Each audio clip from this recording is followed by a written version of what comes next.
നമസ്കാരം. ഞാൻ വൈകുണ്ഠൻ, നിങ്ങളുടെ വൈകുണ്ഠസ്വാമികൾ. PSC പരീക്ഷയ്ക്ക് പഠിക്കുന്ന നിങ്ങൾക്ക് എന്നെ ഒഴിവാക്കാനാവില്ല അല്ലേ? പലരും എൻ്റെ കഥ പല രീതിയിൽ പറഞ്ഞിട്ടുണ്ടാകും. എന്നാൽ ഇന്ന് എൻ്റെ കഥ ഞാൻ തന്നെ പറയാം. ശ്രദ്ധിച്ചു കേൾക്കുക. ഇതിലെ ഓരോ വാക്കും വർഷവും നിങ്ങൾക്ക് പ്രധാനപ്പെട്ടതാണ്.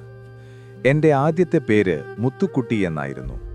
കന്യാകുമാരിക്കടുത്തുള്ള ശാസ്താംകോവിൽ വിളയിൽ, ഇന്നത്തെ സ്വാമിത്തോപ്പിൽ, ഒരു സാധാരണ നാടാർ കുടുംബത്തിലായിരുന്നു എൻ്റെ ജനനം.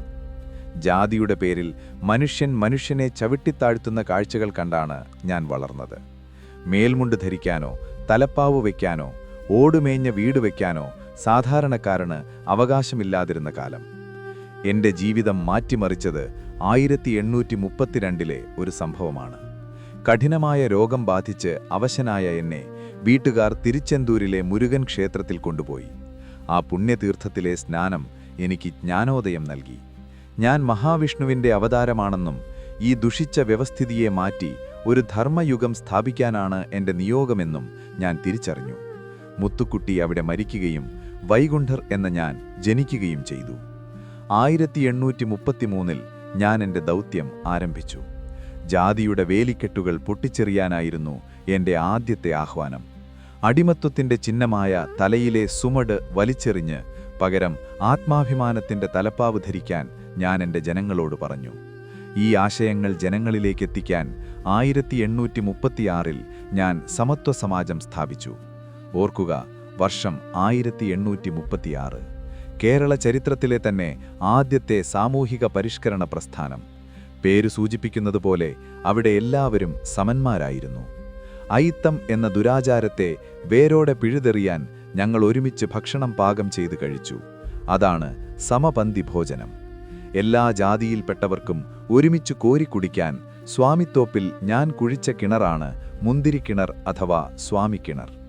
എൻ്റെ പ്രവർത്തനങ്ങൾ അന്നത്തെ ഭരണാധികാരികളെ അസ്വസ്ഥരാക്കി. തിരുവിതാംകൂർ ഭരിച്ചിരുന്ന സ്വാതി തിരുനാൾ മഹാരാജാവിനെ ഞാൻ അനന്തപുരിയിലെ നീചൻ എന്നും ബ്രിട്ടീഷുകാരെ വെള്ളനീചൻ എന്നും വിളിച്ചു.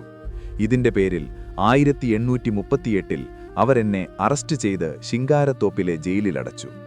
1839 110 ദിവസത്തെ ജയിൽവാസത്തിനു ശേഷം ജനങ്ങളുടെ സമ്മർദ്ദം സഹിക്കവയ്യാതെ അവർക്കെന്നെ മോചിപ്പിക്കേണ്ടി വന്നു.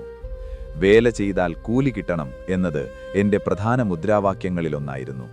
ഊഴിയം വേല എന്ന അടിമപ്പണിക്കെതിരെ ഞാൻ ശബ്ദമുയർത്തി. മൃഗബലി പോലുള്ള അനാചാരങ്ങളെ ഞാൻ ശക്തമായി എതിർത്തു. ക്ഷേത്രങ്ങളിൽ പ്രവേശനമില്ലാതിരുന്ന സാധാരണക്കാർക്കു വേണ്ടി ഞാൻ നിഴൽ താങ്കലുകൾ സ്ഥാപിച്ചു. അവ വെറും ആരാധനാലയങ്ങളായിരുന്നില്ല, വിശക്കുന്നവന് അന്നം നൽകുന്ന ഇടങ്ങളായിരുന്നു. അവിടെ വിഗ്രഹങ്ങൾ ഉണ്ടായിരുന്നില്ല. പകരം എൻ്റെ ജീവിതത്തിൻ്റെ അവസാന നാളുകളിൽ, കൃത്യമായി പറഞ്ഞാൽ 1851 ഞാനൊരു കണ്ണാടി സ്ഥാപിച്ചു. ദൈവത്തെ പുറത്തല്ല, നിങ്ങൾക്കുള്ളിൽ തന്നെ കാണുക എന്നതായിരുന്നു എൻ്റെ തത്വം. അതേ വർഷം 1851 ജൂൺ മാസത്തിൽ ഞാൻ ഈ ലോകത്തോട് വിട പറഞ്ഞു. എൻ്റെ ഭൗതിക ശരീരം സ്വാമിത്തോക്കിലെ മണലിൽ വിശ്രമിക്കുന്നു. എൻ്റെ കാലം കഴിഞ്ഞു പോയിരിക്കാം, പക്ഷേ ഞാൻ കൊളുത്തിയ ആത്മാഭിമാനത്തിൻ്റെ തിരി ഇന്നും കെടാതെ കത്തുന്നുണ്ട്. ഓർക്കുക, മാറ്റം തുടങ്ങേണ്ടത് നിങ്ങളിൽ നിന്നാണ്.